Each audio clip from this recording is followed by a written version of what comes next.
Hello everyone, once again, this is Frank coming to you with another video regarding the Energy Web worker nodes. Last time we spoke about how to set up a worker node on your local PC or laptop or device that you may have.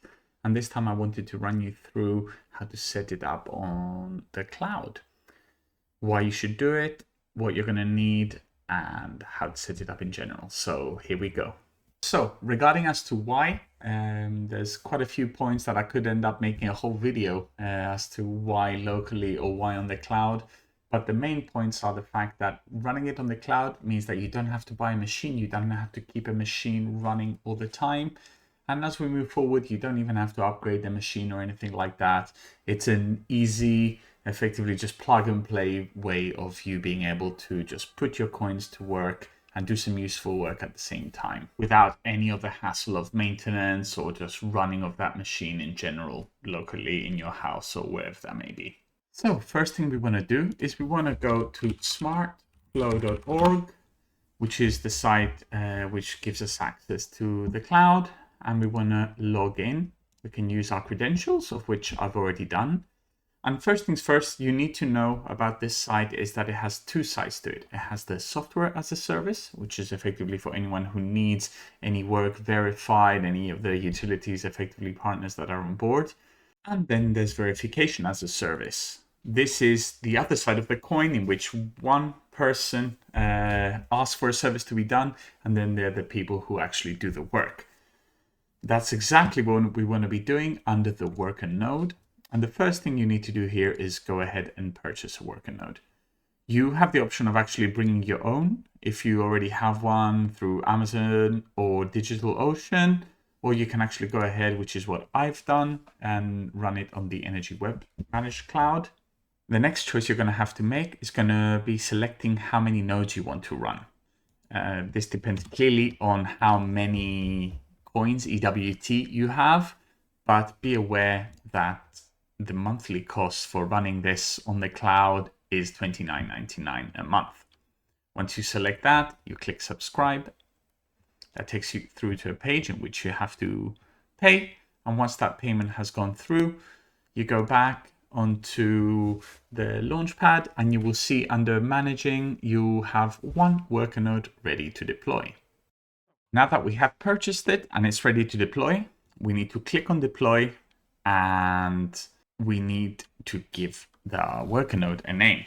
In this case, I will call it Frank Cloud. You select the region. Currently, I don't believe that matters. I will put this in London, UK. Obviously, it needs to be a public IPFS. And here's the most important decision, effectively.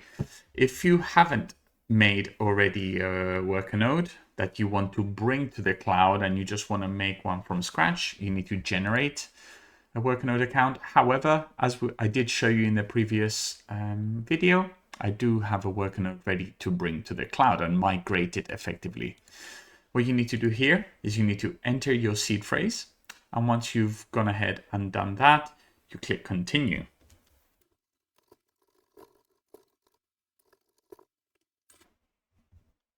You will be redirected to your worker nodes. Excellent. We continue with this and see where it takes us. Great. So we have now requested the node to be made and be put onto the cloud. And once that's ready, you will see. Just a few minutes later, it has turned to ready. That means that we are good to go.